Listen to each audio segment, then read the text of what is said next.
Nunca vi um texto mais massa do que esse. Uma pergunta. Ó.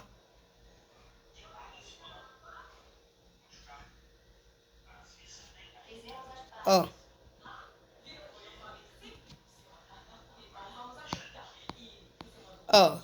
Ó. Vai ter partes, hein? Essa daqui é a parte 1. Vamos ler. Tupariris. Celular Tupariris. E o que? Pra tu parar o que, celular? Aqui, ó. Embrapa Unidades embarca no Brasil. Esse daqui não importa, não. Só importa a palavra Brasil. Então, bora. Compostar. Engenho entra lá fora. Um pedaço. Peraí, pelo amor de Deus. Tu vai ficar assim. A compostagem é mais uma possibilidade de compostagem. Resíduos orgânicos de origem vegetal. Ele é realizado pelos gongolos, também conhecidos como peões de cobras, Maria Café ou emboás. Como é que é? Ficando invertebrados que fazem parte da fauna do solo e que possuem uma excepcional capacidade trituradora, sendo capaz de alimentar-se de madeiras fibrosas como bagaços de cana-de-açúcar, sabugo de milho, aparelhos de grama e até papelão. E também coisa de decomposição, a comida dele favorita. Na verdade, toda matéria orgânica é de origem vegetal seca. Não, nem toda matéria orgânica é de origem vegetal seca. É o que ele menos gosta, porque lá eu botei um molhado, eles gostaram, mas ele tava molhado. Deixa eu ver também porque que eles bebem água, né? Materiais... Toda seca. Pode ser fonte de alimento dos gongolos.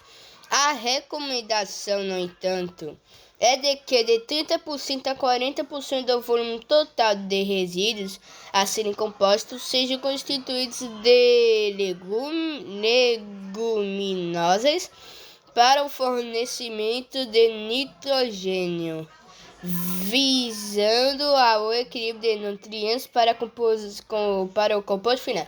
É impressão minha ou eles estão liberando oxigênio? Esses organismos são facilmente encontrados nas propriedades rurais e seu manejo é muito semelhante ao das minhocas. Nossa! Eles vivem escondidos embaixo de folhas, pedras ou troncos de árvores, sendo às vezes confundido com pragas. Aí, quer dizer que é praga aqui, ó, confundindo com praga, não são. Há inúmeras espécies de gongolos, seja a restrição para o uso de compostagem, o ideal é que seja empregada a espécie com mais ocorrência na propriedade. Aqui na casa da minha avó, aqueles andarinhos, e na minha casa, aqueles que mais se enrolam. Tempo de produção do composto. Bora ver logo o vídeo. Bora ler. Já foi com o tempo, pelo amor de Deus. Tempo de produção do composto. O composto gerado dá origem em cerca de 90 dias. Nossa!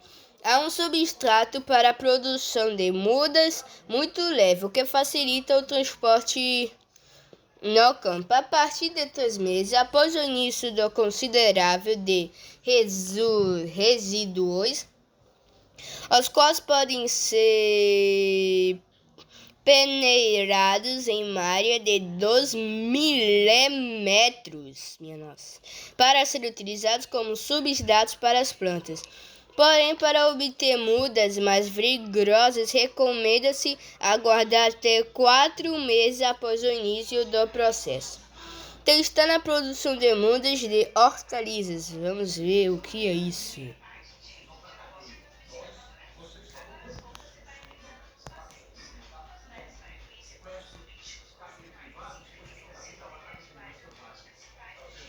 Isso daí vai ficar pro outro vídeo. O composto não perde em nada para os melhores substratos comerciais. A produção do composto não requer muita mão de obra e pode ser uma boa alternativa para o produto. Aproveite resíduos orgânicos existem na propriedade e ainda reduzir o custo com o uso do substrato obtido.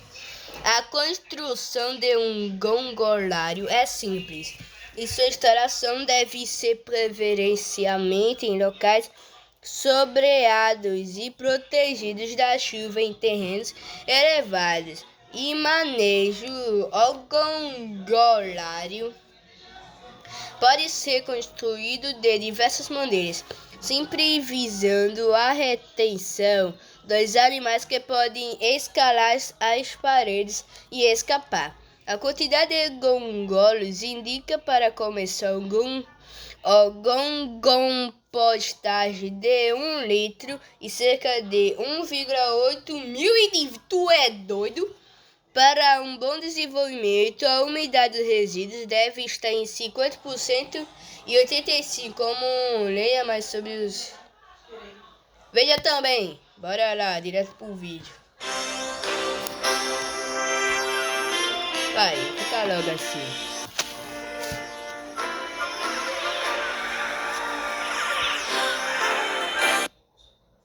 A página principal. Essa utilização, mas ela está ameaçada pela expansão das cidades, desmatamentos e outras ações humanas. O então, café? O banco ajuda.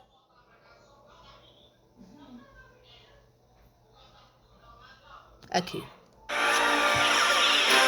Não, aqui não, aqui.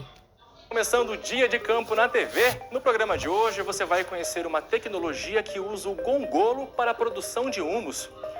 Conhecido também como piolho de cobra, esse invertebrado é um exímio triturador de resíduos e produz substratos orgânicos de excelente qualidade. No quadro Tudo do Livro, você vai ficar por dentro de mais um lançamento editorial da livraria e saber o que está acontecendo na pesquisa agropecuária no Brasil e no mundo na agência Embrapa de Notícias. E você já ouviu falar em banco de germoplasma? Não? Então acompanhe uma visita de nossa equipe ao Banco de Germoplasma de Espinheira Santa, localizado na Estação Experimental de Cascata, no município de Pelotas, Rio Grande do Sul. Já acaba aqui o meu tempo e isso daqui não tem. Muitas pessoas colecionam selos, outras papel de carta. Muitas também colecionam moedas e figurinhas. Mas você já pensou em colecionar plantas? É mais ou menos isso que acontece na Estação Experimental. É isso que eu faço, eu gosto muito de colecionar plantas. Como fazer minhocarro, eu vou muito. Cascata da Embrapa Clima Temperado e no campus Visconde da Graça no Instituto Federal Sul-Rio-Grandense, os dois aqui em Pelotas. As duas instituições se uniram para a criação do Banco Ativo de Germoplasma de Espinheira Santa. Essa planta é muito usada aqui no sul do Brasil como planta medicinal para dores de estômago, gastrite, úlcera e azia. O próprio Ministério da Saúde já recomendou essa utilização, mas ela está ameaçada pela expansão das cidades, desmatamentos e outras ações humanas. Então, o banco ajuda a unir e conservar a Espinheira Santa. Lembrando, caso o vídeo ficar muito longo, vai ter que ter parte 2 desse vídeo, hein? Tá 42, vai ter parte 2 sim, tá ligado? Elas são originárias de uma coleta que foi feita no ano de 2002, nos anos de 2002 e 2003, em 17 municípios do Rio Grande do Sul.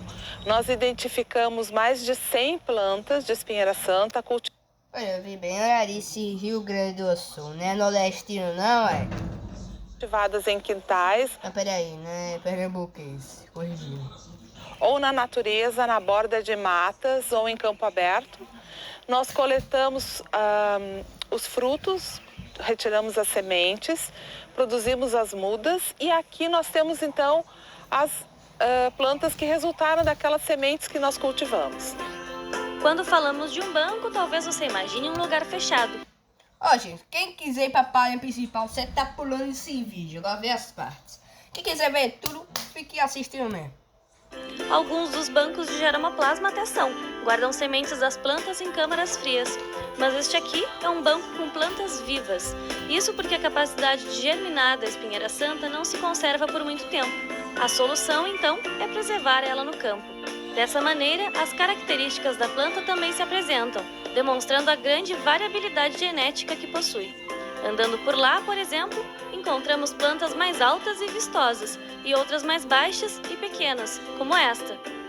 E a gente pode ver diferenças além da estatura das plantas.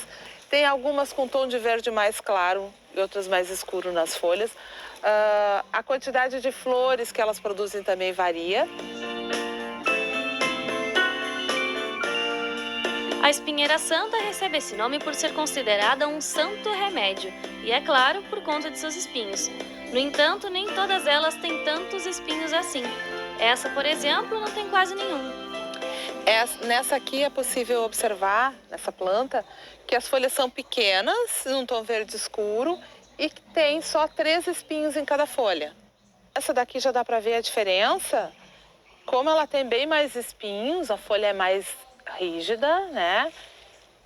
Com espinhos bem salientes, e ela tem até a borda da folha, ela tem um tom mais amarelado, como se fosse um contorno, bem diferente da anterior. O mesmo acontece com a quantidade de flores. Esta aqui, por exemplo, está carregada, enquanto as anteriores estavam quase sem nenhuma. Então, essa planta, ela está cheia de flores. As flores agora estão sendo polinizadas por moscas e vespas e abelhas. Essas flores, elas vão formar frutos depois de polinizadas. Os frutos vão ficar maduros lá por dezembro, novembro, dezembro. E esses frutos, eles contêm uma sementinha dentro. E essa semente, ela é dispersada na natureza por aves. Então, tem várias aves que vêm, os passarinhos chegam, comem o fruto e largam a semente mais adiante. E se você quer entender melhor por que essas variações acontecem, aqui vai a explicação. Olha só que interessante, essa planta, ela só tem espinho na ponta das folhas. A mãe dela, a planta mãe, tinha espinho em toda a folha. As irmãs dela, que foram coletadas no mesmo dia, também têm espinhos, e só ela saiu assim. Por que isso? Porque a espinheira santa é uma planta de fecundação cruzada. O pólen de uma planta vai fertilizar a flor da outra planta. E nesse cruzamento, os filhos, eles vão ser... vai acontecer com os filhos o que a gente chama de segregação. Cada filho vai ter uma combinação de genes diferente, e aí vão ter alturas diferentes, características de folhas diferentes. E casualmente se juntaram os genes que determinam que a folha não tem espinhos a não ser na ponta. Juntando todas essas diferenças, o Banco de Germoplasma reúne a diversidade e cumpre a sua função como local de pesquisa. Então, aqui para estudos, né, tanto para aumentar o conhecimento relacionado ao aspecto morfológico da planta como ao aspecto químico, ou até mesmo para estudar os polinizadores e como se acontece a dispersão das sementes, que é feita por aves, né, ou a morfologia das flores, é ideal que se tenha uma variação. Então, essa coleção ela é importante para propiciar esses estudos.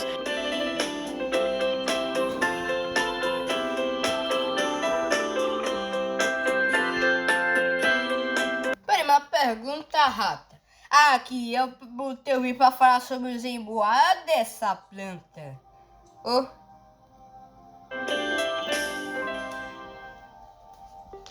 Reduzir custos, diminuir os resíduos acumulados na propriedade agrícola e ainda conseguir um substrato de excelente qualidade.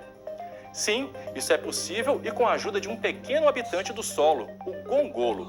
Pesquisadores da Embrapa Agrobiologia estudaram esse aliado do agricultor que ajuda na produção de humus de maneira simples e sem custos. É o chamado gongo composto. O nome é um pouco diferente, mas os resultados no campo já estão dando o que falar. Vamos ver na primeira reportagem. Gongolo, piolho de cobra, Maria Café ou embuá. O nome pode variar de acordo com a região do país. Agora que aparece isso,